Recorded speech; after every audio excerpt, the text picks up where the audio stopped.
어느덧 벚꽃이 만개가 됐어요. 그래서 아마 이번 주가 절정일 것 같기도 하고요. 아마 진해에서 벚꽃 축제가 시작된 걸로 아는데 한번 가보시고요. 우리는 굳이 진해 안 가더라도 우리 교회 주변이 아주 오래된 벚꽃 나무들이 있고요. 그리고 이 갑복길 가는 길도 좌우로 잘 우거져 가지고 얼마나 보기 좋고 사진 찍어도 좋고 기념될 만한 그런 좋은 명소가 되는 것 같아서 감사하고요. 올 2019년 들어서 출애굽기 광야 이야기를 나누면서 우리 인생이 광야의 길인 것을 함께 고백하고 배우고 있는데요. 이 광야에서 40년 동안에 가장 값진 일이라고 말한다면 시내산 율법하고 성막이 지어진 일이라고 봐야 되겠고요. 또 최악의 일은 금송아지 사건이라고 봐야겠죠. 어떤 책에 보니까 도표가 되어 있던데 잘 요약이 된 것 같아서 가져왔는데, 시내산이 산 모양이니까 삼각형으로 이렇게 그려서 시내산 율법 받는 것과 성막 건설은 천국 경험하는 거고, 밑으로 이제 마이너스는 금송아지 사건 때문에 지옥으로 가는 이런 사건이라고 봐야 되는데, 하여튼 시내산을 중심으로 해서 천국과 지옥으로 오가는 그런 아픔과 즐거움과 값이 있었음을 이제 보게 되는데요.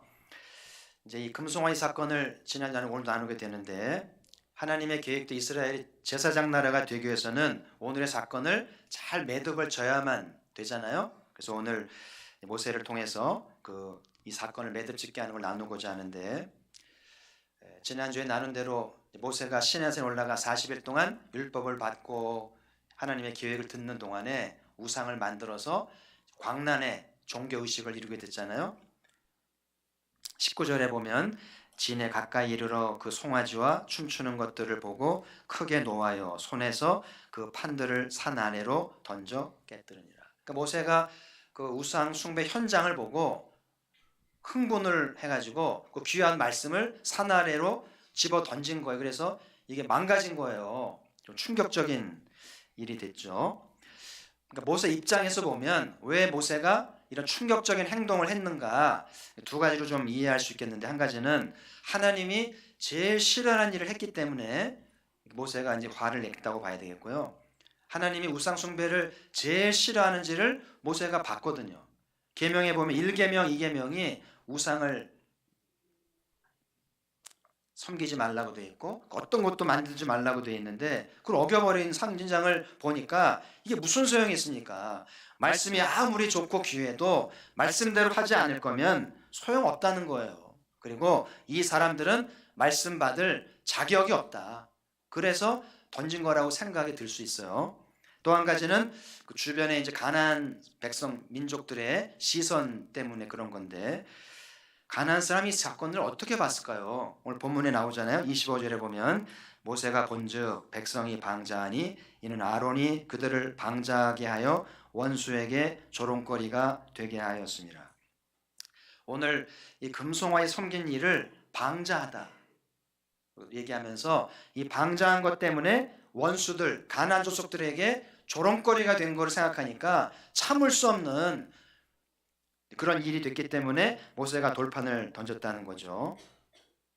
3개월 또 하나님이 이제 10가지 재앙이며 또 아말렉 전쟁을 이기게 하시는 것이며 홍해를 건너게 하시는 것들, 가나안 사람이 보고 들으면서 두려워하게 된 거거든요. 하나님을 두려워하고 막 이제 떨게 되는 상황을 만들었는데, 그래서 지난 출애굽기 15장에 보면 홍해를 건너고 나서 모세가 노래한 내용 중에 이런 내용이 나오잖아요. 출애굽기 15장 14절 15절에 보시면 여러 나라가 듣고 블레셋 주민이 두려움에 잡히며 에돔 두령들이 놀라고 모압 영웅이 떨림에 잡히며 가나안 주민이 다 낙담하나이다. 그러니까 이런 상황을 연출하게 됐는데, 오늘 사건 때문에 가나안 사람들에게 조롱거리가 된 거예요. 가나안 사람들이 보니까 굉장한 줄 알았는데 이 사건을 보니까 아무것도 아니면서 오합조절인 거예요. 순엉터리인 거예요. 그래서 이스라엘은 두려워할 상대가 아니구나, 이런 빌미를 주었다는 거예요. 그래서 오늘 가나안 사람이 조롱거리가 된 거는 앞으로 이스라엘의 운명과도 연결이 되는, 앞으로 맞닥뜨려야 될 사람들인데 운명과 좌우될 만한 충격적인 사건이 됐기 때문에 모세가 돌판을 던졌다고 봐야 되고요. 어쨌든 오늘 모세가 이 사건을 어떻게 매듭 짓냐에 따라서 오합지졸로 남는가, 가벼운 존재가 되는가 아니면 거룩한 제사장 민족다운 무게감을 보일는지가 달려 있는데, 그래서 오늘 모세가 이 사건을 해결하는 것들을 나누면서 또 교훈도 받고 은혜를 받고자 하는데요. 자, 첫 번째는 금송아지를 처분했습니다. 금으로 만든 송아지잖아요. 이만한 송아지가 아니고 애들만한 송아지잖아요. 값이 얼마나 나갈까요? 이걸 어떻게 해야 됩니까? 버리기도 아깝고 그냥 두자니 이상하고, 모세가 특단을 내리는데 송아지 다시 불에 녹여서 가루로 빤 다음에 물에 넣어서 다 마시게 한 거예요. 그럼 금가루 먹어보셨나요? 술에다 금가루를 넣으면 금주가 된다 그러는데요. 금술. 그리고 이제 회에도 금가루 뿌려 나온 걸 제가 먹어본 적도 있는데 근사하게 보이고 금을 먹는 듯한 느낌을 받잖아요. 스테이크에도 금가루 뿌리기도 해서 고급스럽고 보기 좋게 장식을 하잖아요. 근데 오늘 이제 물에다가 금가루 탔으니 금술을 먹은 거 아니에요. 근데 지금 상황은 그런 고급스럽고 값진 시간이 아니고 부끄럽고 수치스러운 우상 숭배에 대한 징계를 먹는 거니까 부끄러운 상황인 것이죠. 그래서 모세는 이 금송아지를 어떤 용도로도 재활용되지 못하게 하면서 이제 처분해 버린 거죠. 그래서 우상 숭배는 어떤 희생을 치르더라도 배격해야 된다는 것을 일깨워주는 그런 이제 행위를 보여주었고요. 사람들이 금술을 마셨기 때문에 몸으로 기억하잖아요. 앞으로 금으로든 어떤 형태로든 우상을 만들면 사라지는 거예요. 금은 없어지는 거고 부끄러움을 당한다는 것을 몸으로 기억하게 하는 이제 특단을 행하게 된 거죠. 지난주에 인간의 우상성을 나눴는데요. 하여튼 인간은 우상화를 하려고 그래요. 사람을 우상화시키고 권력, 인기, 돈, 쾌락 모두 우상화하려는 경향이 우리에게 있잖아요. 지금 하나님을 잘 믿고 예배 드리고 싶습니다만은 우리 중에 누가 또 우상을 만들어서 우상화할지는 아무도 장담할 수 없어요. 그렇게 인간은 부패한 존재라는 사실인데, 특히 오늘날 돈은 만능이 됐잖아요. 돈이 거의 신이 되었고요. 돈 없으면 안 되는 것처럼 여길 정도니까 사람들이 돈을 우상화하고 돈 앞에 절하고 돈의 노예가 되어 살아가잖아요. 돈이 된다고 하면 못할 게 뭐가 있습니까? 그만큼 우상화된 현실 앞에서 오늘의 모세의 특단은 굉장히 중요한 교훈을 준다고 생각을 하고, 우리나라 지금 이 사회 전반의 문제를 보세요. 돈과 무관한 사건이 없어요. 다 돈 때문에 일어난 사건이라고 볼 때 돈이 얼마나 우상화가 심각한지를 우리가 보면서 이 나라가 하나님 앞에 인정받는 나라가 되려면 모세의 특단에 대한 자세를 배워야 할 거란 생각이 들고요. 작년에 우리 교회에서 재정 전문가를 모시고 재정 세미나를 했잖아요. 그래서 교훈을 많이 받았는데 이 재정 전문가들은 돈을 의인화하더라고요. 그 돈을 놈이라고 말하더라고요. 그래서 돈이란 놈 표현하던데, 그 돈이라는 놈이 참 머리가 좋고 똑똑하게 되는 거예요. 그래서 이렇게 사람을 끌고 다니고 마음을 빼앗기도 하면서 아주 교활하다는 거예요. 그래서 재정의 진정한 프로가 되고 물질의 청지기가 되려면 돈에 끌려다니면 안 되고 돈을 잘 다스려야 되는데, 그러기 위해서는 가끔씩 한 번은 돈을 앞에 갖다 놓고 혼을 내라는 거예요. 내 이놈! 혼을 내면서 혼주검을 내라는 거예요. 그리고 때로는 무관심한 척, 없는 셈 칠 줄 아는 이런 냉담함이 있어야 돈이 함부로 하지 못하고 우상화되지 않는다는 얘기를 하는데 그 일리가 있더라고요. 이것은 마치 아이들을 기르면서 한 번씩 아이들을 따끔하게 혼내야 되는 거 알잖아요. 혼내지 않으면 휘둘림을 당하고요. 애들 멋대로 하기 때문에 가끔은 혼을 내서 경계심을 주는 것처럼 이 돈이 끌려다니지 않으려면 돈을 혼찌검을 내고 다스려야만 된다는 말을 제가 기억하고 있는데요. 여러분 중에 오늘 말씀을 들으면서 그동안 난 돈에 끌려다닌 것 같아, 돈이 우상이 된 것 같다는 느낌이 들면 태도를 바꾸시면서 선언을 하세요. 나는 더 이상 너에게 끌려다니지 않겠어. 선언하게 되면서 좀 거리를 두면 좀 여유도 생기고 덜 불안해지는 걸 경험하게 될 거예요. 오늘 모세는 이 금덩어리를 보는 시각이 냉정했습니다. 물론 평상시에는 감나가는 것이고 소중한 것이긴 할 수 있겠으나 오늘 이 금덩어리는 이스라엘을 무너뜨리는 원수가 됐잖아요. 그래서 여지를 두지 않고 냉정하게 이제 금송아지를 처분한 것인데, 사람들은 그러지 않겠어요? 꼭 그렇게 해야 되겠냐? 다른 용도로 좋은 데로 쓰면 되지 않겠냐? 이렇게 늘 또 의견 내는 사람들이 있는데 모세는 듣지 않았어요. 왜냐하면 언제 또 다른 우상화를 만들지 모르기 때문에 이번 기회에 아주 우상화를 잡기 위해서는 특단의 조치라는 것을 우리가 잘 명심을 해야 되겠고요. 오늘 금송아지 처분한 것들을 가나안 사람이 보면서 신선하다, 조롱거리를 여기고 가볍게 여겼는데 저렇게 하는 거 보니까 우리가 두려워할 만한 그런 대상인 것을 다시 느끼게 해줄 만한 그런 자세란 생각이 들고요. 모세는 금송아지를 이렇게 처분하면서 멀리 보고 있는 거예요. 언젠가 여호수아가 맞닥뜨려야 할 이 가나안 사람들인데 약점 잡히면 안 되잖아요. 그거를 바라보고 있고요. 동시에 하나님이 제일 싫어하는 우상 덩어리를 처분하는 것이 훗날 하나님의 은총을 기약하는 그런 멀리 보면서 금송아지를 처분했다는 것을 오늘 기억하게 되고요. 누구든지 살면서 실수할 때도 있고 죄를 지을 때도 있죠. 완벽한 사람이 있겠어요? 특히 오늘날 돈이 유통되고 거래가 이루어지는 현실이기 때문에 돈과 관련해서 완벽한 사람이 없죠. 그러니까 실수 안 하는 게 중요한 게 아니고 잘못을 저지르고 실수한 다음에 어떤 자세를 가지냐가 참 중요한데, 잘못을 인정할 줄 알고 책임질 줄 아는 것이 필요한 거예요. 그래서 잘못을 인정하고 책임을 성실하게 지면 사람들은 다르게 보는 거예요. 기독교인답다, 직분자답다, 그러면서 잃어버린 신용을 되찾게 해주면서 재개하도록 하는 것 아니겠어요? 그래서 오늘 모세가 보여준 특단의 조치는 물질된 우리의 자세를 교훈하는 귀한 말씀이라는 생각이 듭니다. 두 번째, 오늘 모세의 교훈은 우상 숭배자를 척결한 것인데요. 금송아지 다음에 해결할 것은 이 우상 숭배를 주동한 사람들, 또 관여한 사람들을 해결해야 되잖아요. 그렇지 않으면 또 우상 숭배를 추진하지 않겠어요? 그래서 하나님께서 모세를 통해서 여호와 앞에 선 자는 나오라 명령하셨고, 그때 나온 사람들이 레위 사람들이 나왔잖아요. 그래서 허리에 칼을 차고 우상 숭배자를 치라. 오늘 본문에 보면 우상을 숭배했던 사람들이 누구냐 하면 27절에 보면 형제요, 친구요, 이웃이라고 되어 있고요. 29절에는 자기 아들과 형제였다고 되어 있잖아요.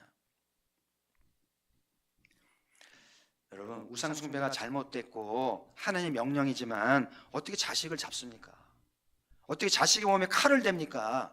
어떻게 자기 부모여 형제와 절친에게 칼을 대겠어요? 이 마산의 정서로는 있을 수 없는 일이죠. 근데 오늘 어떻게 된 영문인지 레위가 헌신하게 되면서 자기 자식과 형제와 이웃들에게 칼을 대서 우상을 척결하게 됩니다. 오늘 우상 숭배를 하던 희생당한 사람이 약 3,000명이라고 그러잖아요. 이거는 엄청난 사건이고 학살 정도의 아픔을 남기는 사건이라고 봐야 되는데, 오늘 레위 지파의 헌신은 정말 힘들고 눈물겨운 일이었다는 생각이 들어요. 이 지구촌에 재난이 자꾸 일어날 때마다 알게 되는 교훈을 제가 봤는데 뭐냐면, 재난이 날 때마다 영웅이 나오더라고요.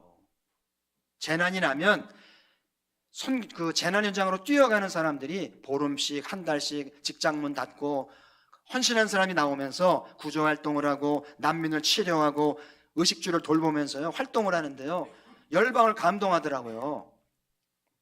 그래서 극적으로 사람을 살려내기도 하고 어떤 경우는 자신이 희생을 당하기도 하죠. 재난이 일어나지 않으면 나타나지 않는 영웅이라고 봐야겠죠.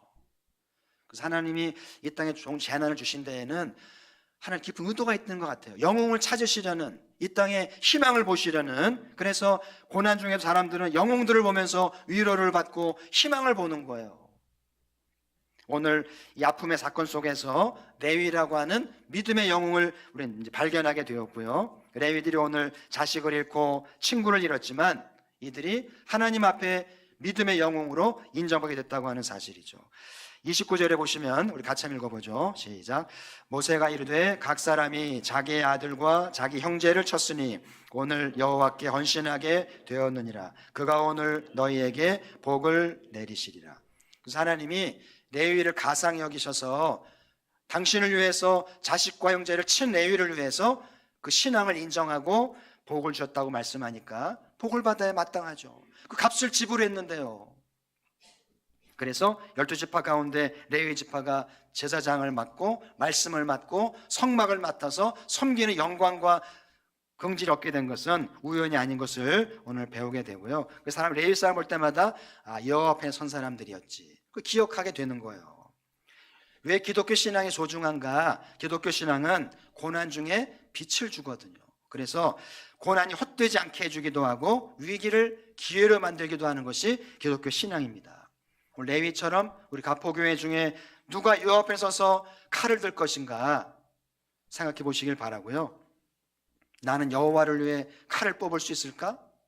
생각해 보시고 여호와 앞에 서려면 감정에 치우치면 안 돼요. 사사로운 감정 치우치면 안 되죠. 눈에 보이는 이해관계 얽매이면 안 돼요. 할 수 없어요. 냉정해야 되고요. 오직 하나님 영광을 위해서 어떤 이성도 감수할 줄 아는 자세가 돼야 여호와 앞에 설 수 있지 않겠어요?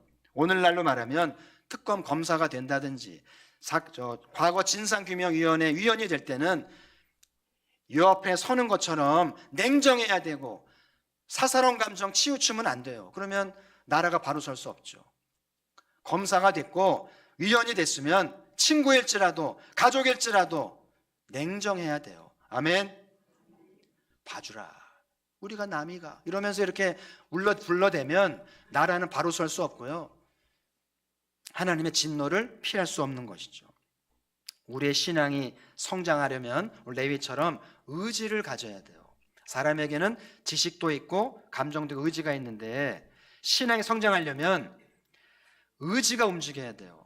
뜻을 정하고 여호와 편에 서야 되겠다고 하는 결단을 해야 신앙이 자라는데 그냥 형편대로 교회 다니고 감정대로 하면 명목상 신앙이 될 가능성이 많아요. 자라지 않습니다. 신앙이 자라려면 내 의지를 작동해서 결단하고 헌신하고 뜻을 정해야 신앙이 자라면서 레위처럼 영적 반열에 서게 되는 거예요. 자, 오늘 세 번째 모세의 교훈은 기도한 것인데요. 오늘 금송아지 사건을 매듭짓는 것은 모세 기도라는 생각이 들어요. 오늘 모세의 기도가 공동체의 운명을 바꾸고 이제 하게 되는데 이 모세 두 가지 기도가 좀 남달라 보여서 은혜를 나누면서 교훈을 받고자 하는데요. 첫 번째는 모세의 기도가 내 이름을 지워버려 주옵소서. 32절 같이 한번 읽어보시죠. 시작. 그러나 이제 그들의 죄를 사하시옵소서. 그렇지 아니하시오면 원하건대 기록하신 책에서 내 이름을 지워버려 주옵소서. 여기 기록하신 책은 하느님 나라에 구원받을 명부를 쓴 책인 것 같아요. 그죠? 근데 거기서 이름이 지워진다는 건 뭐겠어요? 이 책에서 이름이 지워진다는 건 뭐겠어요? 버림받는 거예요. 단도직으로 말하면 지옥 가는 거예요. 누가 지옥 가면서까지 기도하겠습니까? 그렇죠? 오늘 말씀이 나왔으니까 우리 가포교회 한 분도 예외 없이 하나님 나라 생명책에 우리 이름 석자가 꼭 기록되기를 주의 이름으로 축복합니다. 이걸 어떻게 설명을 해야 될까? 왜 모세는 무엇 때문에 자기 이름이 버릴 것들을 각오하면서까지 이 공동체를 위해 기도한 것일까? 저는 모세의 마음이 부모의 마음이라는 생각이 들어요. 자식 기르잖아요. 부모의 마음은 자식이 아프면 어때요? 쌤통이다 그럽니까? 말 안 듣더니 꼴 좋네 그러지 않잖아요. 애들이 아프면 대신 아프잖아요. 애들이 막 힘들어하면 대신 짊어지고 싶잖아요. 그게 부모의 마음인데 오늘 모세의 기도가 부모의 마음이구나. 내가 지은 죄가 아닌데 공동체가 지은 죄 때문에 대신 죄를 짊어지는 심정으로 속죄를 위해 기도하는구나. 이 모세의 기도 속에서 예수님 모습이 떠오르지 않아요? 당신이 지은 죄가 아닌데 우리의 죄 때문에 죄를 짊어지잖아요. 할렐루야. 저는 모세의 기도를 보면서 80살의 모세가 달라졌구나. 여러분 40살 때 모세는요 지식도 많고 경험도 많고 꿈과 야망도 많고 안 되는 것이 없고 자신 충만했습니다. 그때는 이런 기도 드리지도 않았어요. 근데 모세가 40살 이후에 망명을 하면서 정치적인 야망 다 내려놓고 마음을 비우면서 양을 돌보면서 목자로 살면서 모세가 달라진 거죠. 그래서 오늘의 기도가 됐다는 생각이 드는데 자, 모세가 이렇게 지옥을 불사하면서 기도를 했는데 하나님 어떻게 들으셨는지 오늘 32, 33절부터 33, 12절까지 하나님 길게 말씀하시는데요. 간단히 정리하면 이래요. 33절, 누구든지 내게 범죄하면 내가 내 책에서 지워버리리라. 34절, 그들의 죄를 보응하리라. 35절, 백성을 치시니 이는 그들이 아론이 만든 바 그 송아지를 만들었습니다. 33장 3절, 너희를 적과 꿀이르는 땅에 이르게 하려니와 나는 너희와 함께 올라가지 아니하리니. 하나님 모세의 기도를 들으시고요, 화가 안 풀리신 것 같잖아요. 그래서 범죄하면 이름 지워버린다. 그리고 죄를 보응하고 죄를 치셨잖아요. 3,000명을 데려가셨잖아요. 그러면서 더 충격적인 것은 약속이니까 가나안 땅을 주긴 주는데 나는 가지 않겠다. 여러분, 3개월 전만 이스라엘은 노예였잖아요. 하나님 없는 이들 생각할 수 없잖아요. 하나님 없이 해방이 될 수 없었고요. 하나님 없이 광야에서 어떻게 생존하겠으며 하나님 없이 어떻게 가나안에 들어갈 수 있을까요? 근데 하나님이 같이 안 가겠다는 거예요. 모세가 이제 충격을 받고요, 다시 한번 기도하게 되는데, 자, 두 번째 기도는 무슨 기도였을까요? 자, 우리를 이곳에서 올려보내지 마옵소서. 자, 33장 15절 같이 한번 읽어보죠. 시작. 모세가 여호와께 아뢰되 주께서 친히 올라가지 아니하시려거든 우리를 이곳에서 올려보내지 마옵소서. 그러니까 하나님이 약속한 거니까 가나안 땅 들어가게 하시는데 나는 안 가겠다는 건데, 하나님이 모세는 그럴 거면 아예 가나안에 안 가겠다는 거예요. 가나안에 안 들어가겠다는 건 뭘 얘기하는 거예요? 계속 광야에서 난민으로 살든지 아니면 흩어져 버리든지 그렇게 했다는 거잖아요. 내 이름을 지워버려 달라고 기도했는데 하나님이 안 들으시니까 모세가 한 번 더 배수진을 치고 이 기도를 드린 거예요. 안 가실 바에는 가나안도 주지 말라는 거예요. 자, 이제 하나님이 뭐라고 응답하셨을까요? 17절에 보시면 여호와께서 모세에게 이르시되 내가 말하는 이 일도 내가 하리니 너는 내 목전에 은총을 입었고 내가 이름으로도 너를 알미니라. 여기 내가 말하는 이 일도 내가 하리니, 이 말은 이제 하나님 모세의 기도를 들으시고요, 진노를 푸시고 가나안에 함께 가시겠다고 하나님이 져주신 거예요. 저는 모세의 기도를 이렇게 묵상하면서 한 사람의 기도가 한 나라의 운명을 이렇게 움직이잖아요. 그죠?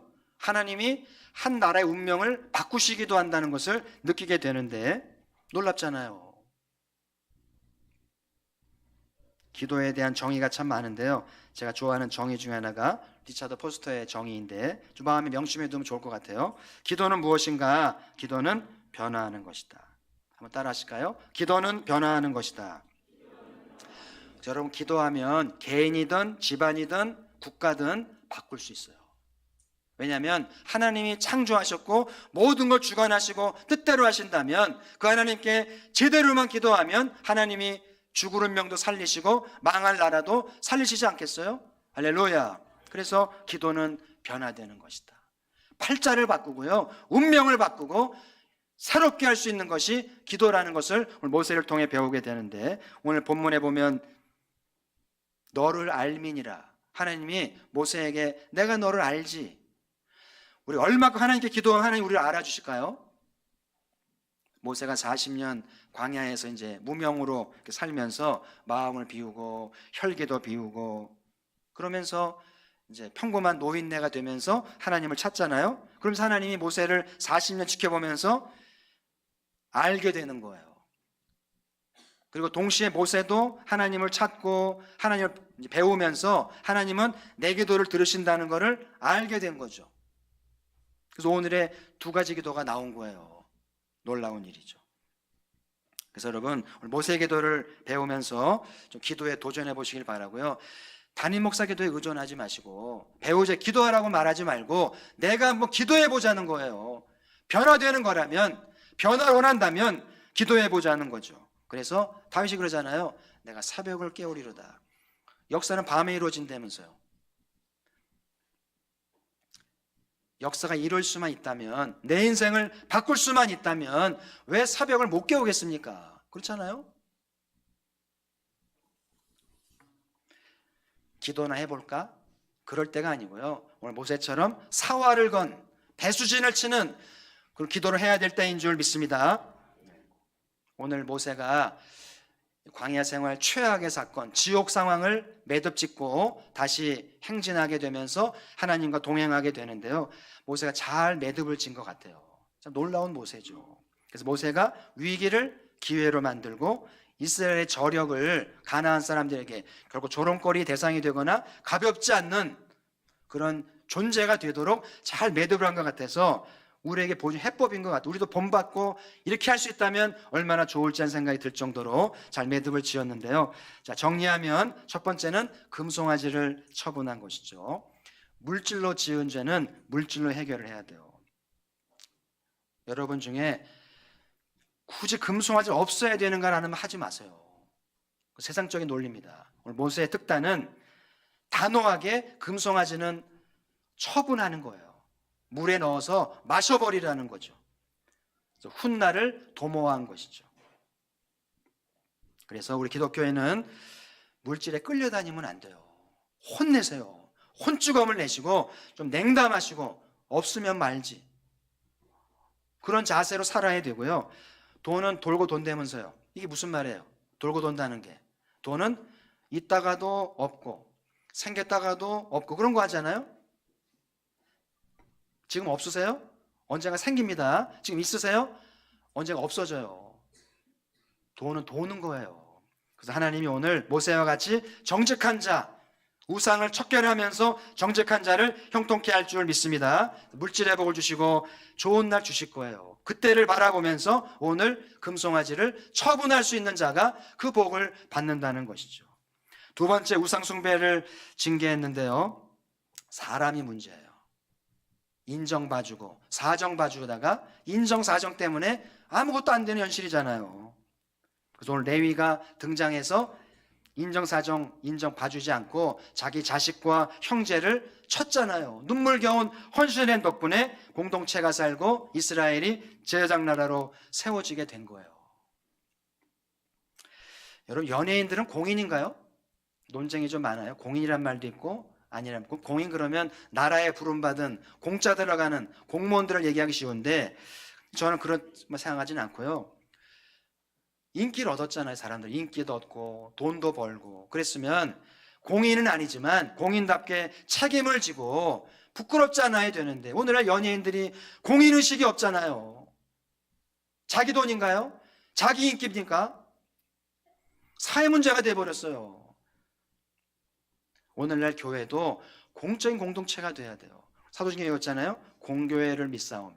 제가 명찰을 단 것도 모든 직분, 모든 성도는 공적 부르심이 있는 거예요. 사사로운 삶을 살지 마세요. 공적인 책임감을 갖고 교회의 덕을 세워야만 된다는 것인데 여호와 편에 서서 정직하게 책임을 질 줄 아는 우리 모두가 되기를 소망합니다. 세 번째, 모세는 기도하였는데요. 모세의 기도가 공동체 살렸는데 두 가지 기도를 기억하세요. 첫 번째 뭐였죠? 내 이름을 지워버리세요. 지옥 가겠습니다. 협박은 아니죠. 대신 공동체를 살려주시고 내 가족을 구원해 주신다면 나를 버릇 좋다고 이런 배수진을 쳤고요.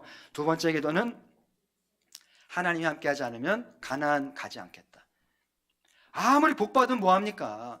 잘 되면 뭐하면 하나님이 없는데 오래 가지 않아요. 그래서 모세가 그럴 바에는 가나안도 주지 말라고 선언을 하잖아요. 이 두 기도가 하나님을 움직이고 하나님을 이기게 만든 거죠. 놀라운 일입니다. 그래서 오늘 여러분이 앉은 이 자리가 예배하는 자리에 머물지 말고 기도하는 자리가 됐으면 좋겠고요. 하나님 만나서 좀 밀당을 하고 운명을 바꾸는 기도의 사람 되기를 주의 이름으로 축복합니다. 하나님 아버지, 오늘 좋은 날 하나님 말씀으로 깨우쳐 주시고 양식